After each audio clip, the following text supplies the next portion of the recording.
Good morning, Floss Tube. I'm Misty Purcell. Welcome to my channel.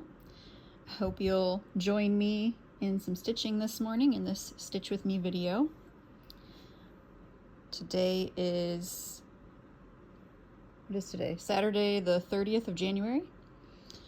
If you're new to my channel, I am a cross-stitch designer and a fabric dyer, and my business name is Luminous Fiber Arts. So I'm back. I don't remember if this is my fourth Stitch With Me. I don't know, but it doesn't really matter.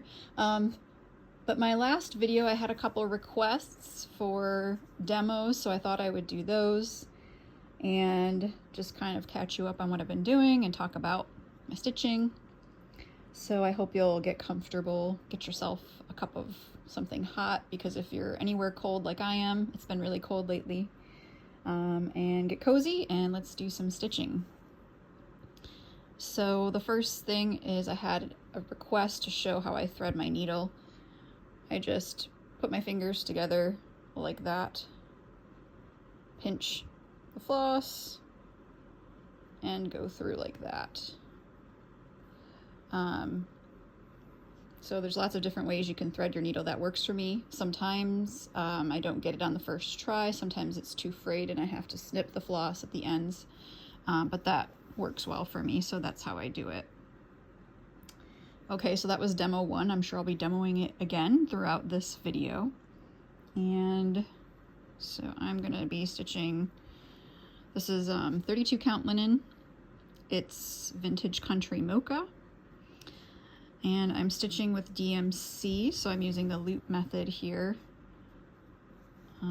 for this particular area in my design that I'm stitching.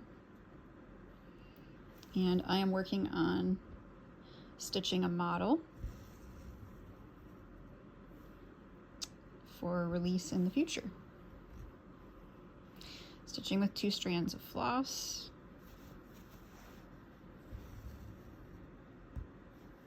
So, how have you been? January is almost over. It feels like, to me, that the days kind of were long, but the month itself has been relatively short. So I've been teaching during my, I'm a Spanish professor, that's my day job, so I've been doing a lot of teaching for the past couple of weeks because classes have resumed, and I teach on Zoom right now because classes are remote. I'll be doing that the entire semester. So I've been keeping very busy with that. It feels like the time of year where I just want to like rest and be kind of slow about things, but you know, there's a lot to do at this time of year with getting my classes ready, getting designs ready, getting taxes ready. So feels like there's a lot to do. More to do than time to do it. I don't know if you feel that way, but that's how I've been feeling lately. So yes, I've been getting designs ready to release. Probably you've heard that there's a new trade show. There's usually one trade show a year for cross stitch, and that would be the Nashville market, and that has been canceled for 2021 due to COVID. So there's another virtual market that's going to be happening in March, and I will be participating in that. And trade shows or markets like this are for shop owners to attend, and then they can purchase new patterns and supplies for their shops. So it's it's only for shops, but then obviously the new designs that come out in March, you'll be able to purchase. So I'm gearing up for that. I'm excited about it. I've got some designs I think you're really gonna like, and I'm just kind of putting the final touches on everything right now. I need to tighten the fabric in my hoop here. So yeah, I'm putting final touches. Everything's stitched and finished at this point, and I'm just kind of writing my patterns and checking them for mistakes, which is always important because there's usually one at least. So I usually, to get ready for a release of a design or multiple designs, I write the pattern and I look it over, and then I wait a couple of days and print it out and look it over again and try to check for mistakes. And after I've looked it over a couple of times, and it's usually ready to go. So I'm in the process of doing that with one last design. I've written the pattern and I just need to print it out and check it one more time for mistakes. And the way that I do that is I go down the key. I have like all the flosses sitting out, and then I'll look at the key, check that all the color names and numbers are correct, and then I'll actually look at the chart and try to find all the places that have that symbol and are there any mistakes that I see. Go down the list to just check everything, check that the flosses I've listed as substitutes for overdyes are correct. So it takes a while if it's a bigger design just to kind of check everything, but I have found mistakes that way, so it is a really useful way to check for mistakes. And so that's usually the last step, and just kind of proofreading the information, the details, pattern details on the back of the pattern, that kind of thing. So I'm in pattern writing and editing mode at the moment with my designs, and getting models ready for later this year and doing designing for later this year and working on designs for next year. I'm kind of all over the place, and it does feel like it sometimes. Sometimes I do feel a little bit scattered, just having to keep track of so many things and be kind of ahead. But being ahead does take away a lot of stress, so I like to work as far ahead as I possibly can.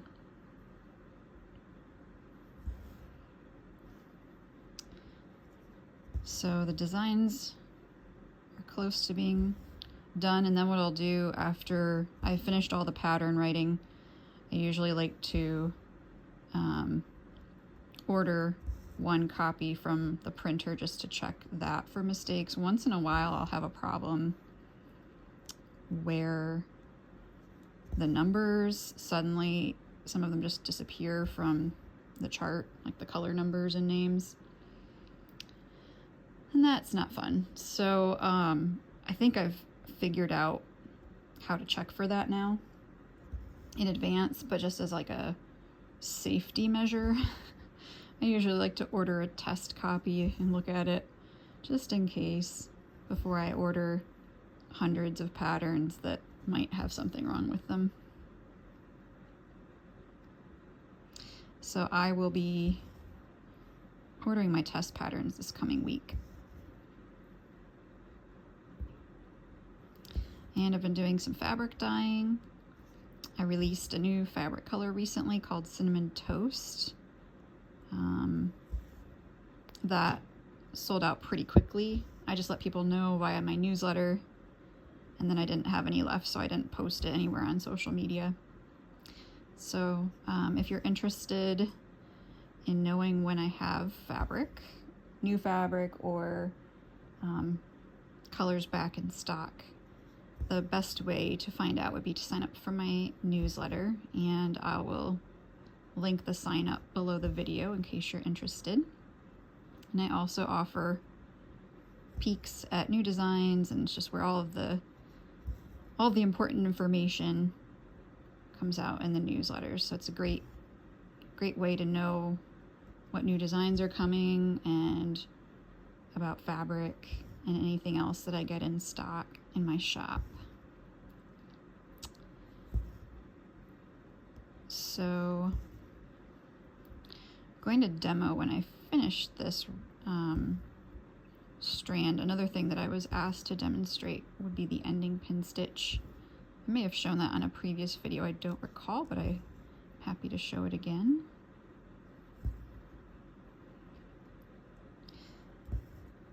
And what else has been happening? You know, it's just been a lot of teaching. My classes are going well. So we've had 2 weeks of class. We just had our first essay. My students seem to be very hardworking. I have a number of students from last semester. I teach intensive introductory Spanish courses. And so in the fall, I teach the very beginner level. And then in the spring, I teach the continuation of that course. And so it's not uncommon that I'll have one student or, well, a group of students for an entire year. So I do have probably maybe 75% of my students from last semester. I have them this semester as well. And then a number of students that are new to me this semester who took Spanish with other professors or may have just had it in high school. It just kind of depends on the student.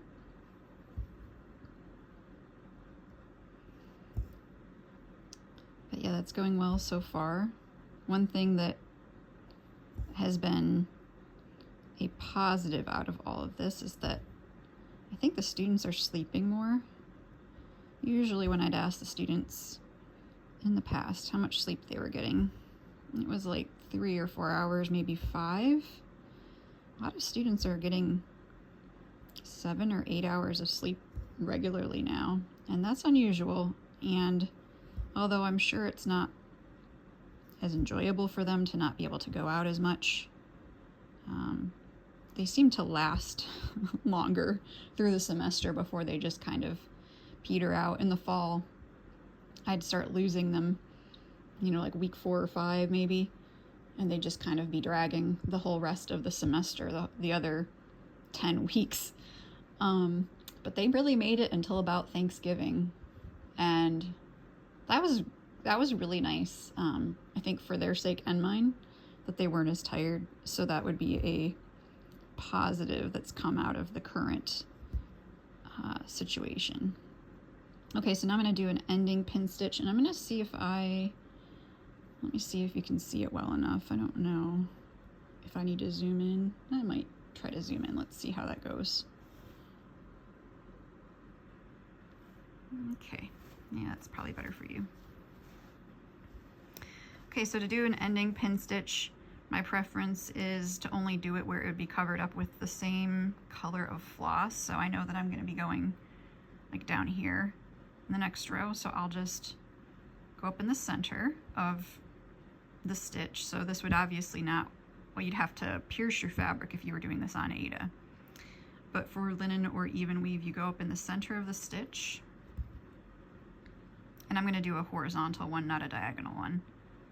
And then I go down on one side. It probably doesn't really matter if you go right or left. I just tend to go right first and then left. Okay, so go down to one side, come back up in the middle of the stitch again. And then go down in the other side, which in my case would be the left, and then come up in the center again. You want to make sure, sometimes that last stitch that you make, it kind of can bump up, so you want to pull tight. And then pull tight here so that I can snip as close as possible, but don't snip your stitches you made. And that's an ending pin stitch. So if you have questions about that, I can try to answer them. Once in a while, the ending pin stitch will come loose for me as I'm stitching in that area. Not too often, but once in a while, so that's something to be aware of. Okay, I'm gonna switch where I'm stitching because I wanted to show you something. Let me see where I want to start, and I might have to move. Oh, let me tell you about my stitching setup while we're doing that. So I've changed how I've got my stitching after, I think, the last video and a conversation that ensued. So I was talking about how I use this hoop, and I use it on it's the stand that you can buy. So the hoop has a stem. It's called like a sit-on stand, or excuse the expression, but it's a fanny stand here in the United States. Anyway, so I was putting the stand under my couch cushions so that I could get this hoop lower in my lap. And I was saying how it's like the best way I've found to stitch with it, but that it's not quite as movable as I'd like. And then I was demoing a little bit my Kay's Creations floor stand, and then I think it was Teresa who was asking me, well, have you tried this and this and this? And you know, everything that she'd suggested I'd tried, but like one thing, and I think I had just been too lazy to get my Kay's Creations stand out and move it to the front of my stitching, or the front of my couch, to try this. So I finally was like, okay, well, what am I waiting for? Like, try everything. So thank you, Teresa, for that push. It actually is the best solution I've found. So this has been my new setup for, gosh, probably a couple months. Whenever my last Stitch With Me video was, after that I did try this, and it's been what I've been using since. So I'll try to show you without making you dizzy. So this hoop is on it's got like a stem, so it's the one that goes with the stand. Okay, you can see it there. I'm gonna turn this. And then I've got a piece of felt that I've wrapped around the stem so that it protects it from the clamp on my Kay's stand. And then I've got the stand out in front of me, and it's just to the side. But this has been perfect. It's so adjustable. You know, I can adjust this up, I can raise it, I can lower it. You know, this part's adjustable on the actual hoop itself, but I can put this anywhere that I want to, and I can pull this, you know, as close as it'll go to the couch toward me, but then I can also just pull the stem out toward me too, which I don't think I can show you with one hand. Maybe I can. Fabric's kind of in the way. Nah. Let's see. I've got it clamped in there a little too tight. So you can just pull this towards you if you need it closer. Push it away. And then if I want to flip it over, it's loose enough. It's loose enough in here, just loose enough that I can just turn my work to the back without doing anything, and tuck threads in if I wanted to do that. And I can, you know, raise this up however I need. It's very flexible. So this has been my perfect solution to the problem of needing infinite adjustability, but preferring to stitch in the hoop rather than on the scroll rods. So again, I'm using two things. I'm using the Hardwicke Manor hoop with the stem on it. And this is the 6-inch hoop. And then I'm using a Kay's Creations floor stand. And I'm using them together. This is not obviously what's intended. It's kind of a Frankenstein method of stitching, but it's worked great and I love it. So if you have, I mean, it's obviously not perhaps the most practical setup for everyone, but if you happen to have a floor stand and the hoop with the stem, it works great. So you might be wondering, why don't I just clamp the Kay's clamp here onto here? Like, why don't I just get a hoop that doesn't have a stem? Well, so for one thing, this would be covering up part of the stitching area, and that's kind of a pain. I mean, this whole thing would be in the way up, you know, up here if I were to have my stand out in front of me and have this turned here and clamped on. It'd be covering all this up. I'd potentially be catching floss up here. The other thing that I've been concerned about when I did try it once with this hoop and not using the stem, even though I put felt And you do want to be careful because right in here, there's like some gunk that's probably, oh my gosh, lubricant of some kind, like a spray lubricant or a powder lubricant. Anyway, that gunk can get on your stitching, so you want to be really careful. It can get on your fingers, so you got to be careful when you're touching your stand about checking your hands for gray gunk. Anyway, aside from that concern, when I'd clamped it on here, then the fabric, even with having felt in, which I put a lot in to protect the hoop, the fabric that was clamped in underneath just got really creased, and I was concerned that when I would need to iron it later, I wouldn't be able to get the crease out, or I'd have to put a lot of water on it. And since I do work with over-dyed flosses, it just didn't seem like the best option. So you might be fine doing it. I was just concerned, and that is why I went this route instead. So hopefully I explained that well. If you have questions, feel free to ask. All right, so I'm going to zoom back in a little bit, and I was going to show you how I'm stitching my tree and how I've started stitching with over-dyed flosses in general.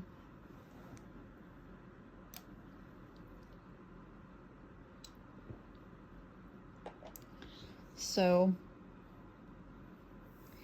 let me get my floss ready here. I'm stitching happy trees. So this is, what is this? Weeks Bayberry.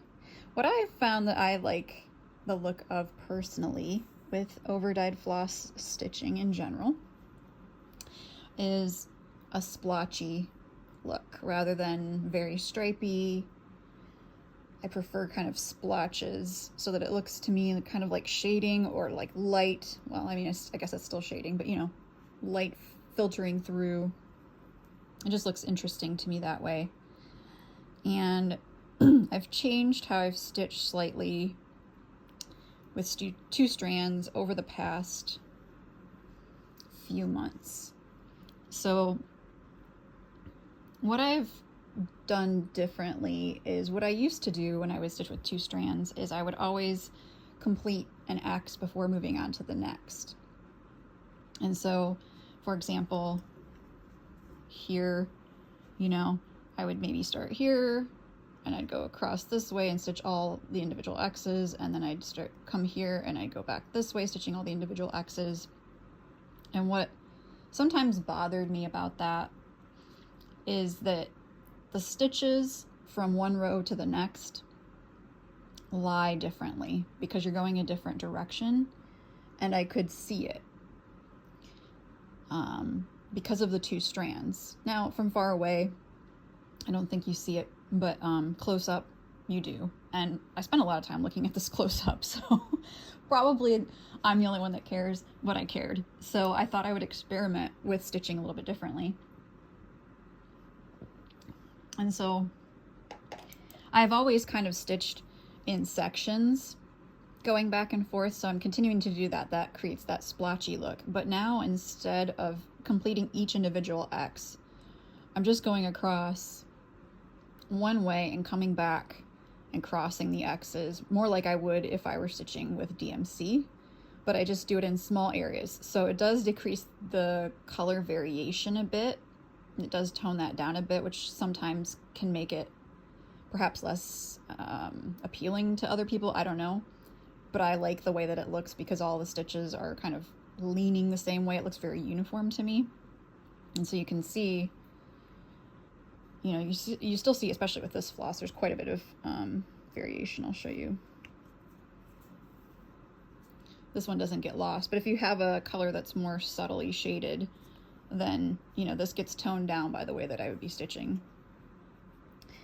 But I just really liked how it looked. So that's how I've been stitching with my variegated flosses for 2 or 3 months now, and I like it. So I just thought I would show you that as a demo in case you're interested. And oh, I'll show you my threading again just in case you need to see that.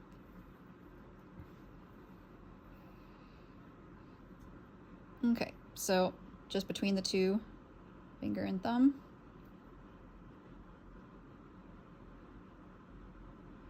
Okay.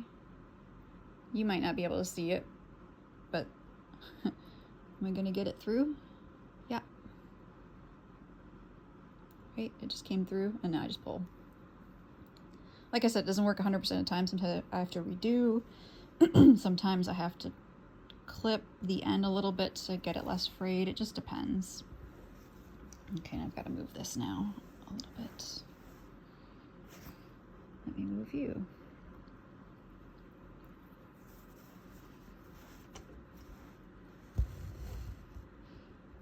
So yeah, I'll just show you what I mean about how I stitch. And you know, whenever I talk about how I do things, it's not just to be clear, because sometimes I think people feel guilty when they hear how someone does something, like that they're supposed to do it that way. And there are a lot of ways to do anything.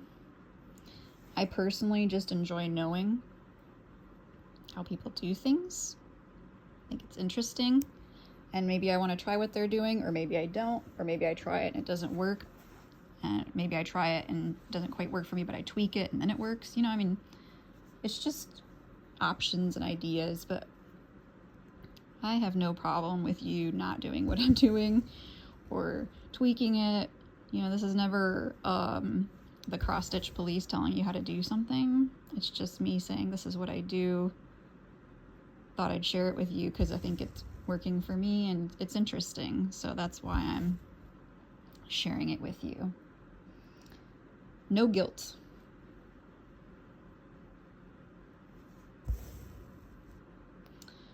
Yeah, so now I'm just gonna go across this row to the branch.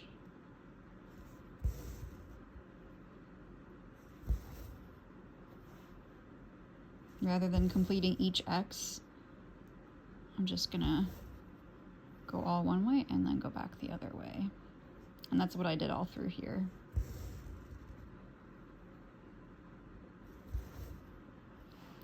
I'm stitching with two hands. I think I've mentioned that before, that works well for me. So this kind of, this way that I'm stitching with my variegated floss is not necessarily the way that I would stitch on 40 count with one strand, or if I were stitching over one with one strand. This is just what I'm doing with two strands, because the way that the floss lays is really noticeable with two strands. It's not really noticeable with one.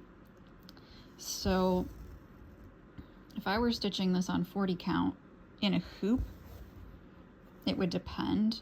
I'm stitching Winter Rose Manor, and with that one on 40 count, I am stitching it exactly like this. I'm going across and coming back, especially in the house area, because the light floss shows more the way that the floss is laying, like it reflects more light, so it's just more noticeable in the house. And so I'm doing exactly this way.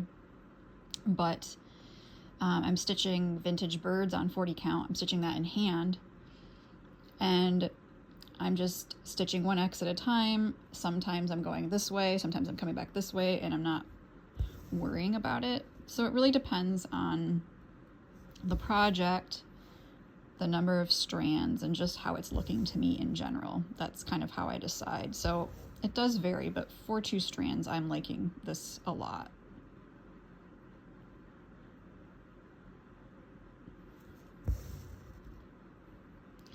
So what I would do then, you know, as the rows are going to get longer, is I wouldn't go all the way across necessarily. At some point I'd stop and do little sections so that I get these little groups of color. You'll see as I get to an area that's wider.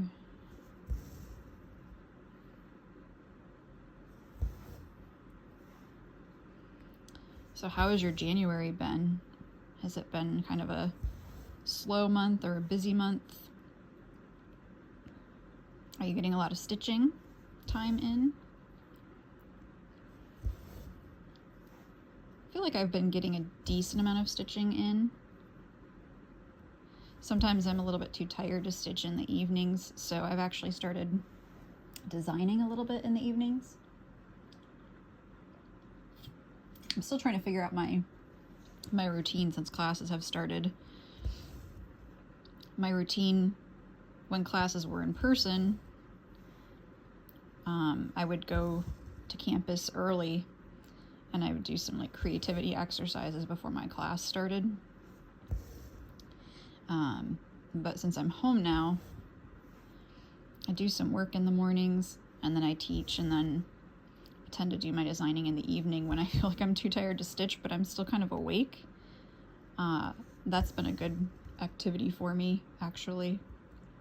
I'm definitely better in the mornings in a lot of ways, but apparently I can still be creative at 9 p.m. most of the time. So I've been working on a Halloween design in the evenings, and it's about done. There's one part of the design that I haven't quite, one little element that I haven't quite figured out. I'm still tweaking it, but the rest of the design is done. And it was inspired by another design that I did that'll be coming out later this year.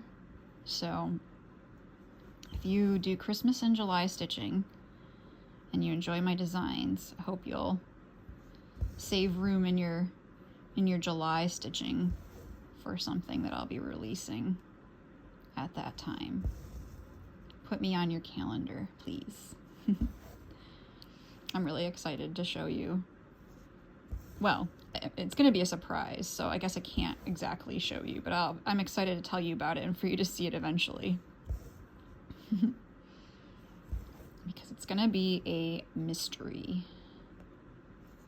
A mystery stitch along. Christmas in July mystery stitch along from Luminous Fiber Arts. So look for that. Details will be coming in June. Design's all stitched. And I need to pick out a frame for it and photograph it. But it's so cute. So if you like my Christmas designs, I think you're really gonna like this. And the design was inspired by some creativity prompts that I was doing, which are really, really fun.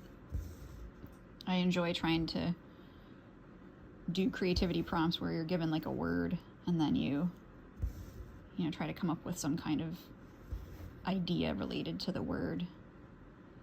I mean, certainly I come up with a lot of stuff that isn't anything good, right? Or it isn't usable, but once in a while there's a gem in there, and that's kind of the whole point. You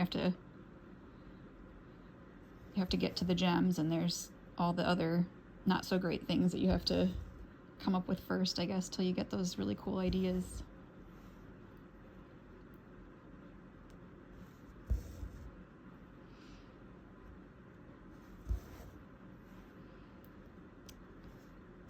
So I think this is probably a long enough video, and I've been able to share with you all the things that I was planning on.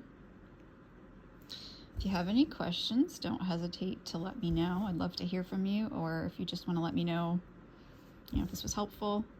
I always enjoy getting your feedback. Let me know how you're doing. What are you stitching on right now? Are you also stitching a happy tree, or are you stitching something else? Doing something wintry or spring? Are you ready for spring stitching? Or are you doing something non-seasonal? Okay.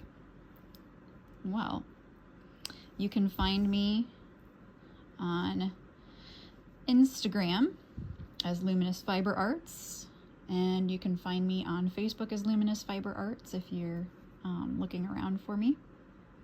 I post most often on Instagram.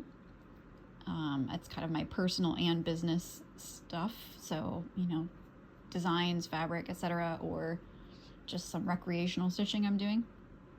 Facebook is pretty much just my business posts. You can find my website. It's luminousfiberarts.com. And I will catch up with you again soon. Thanks for hanging out with me today. Take care.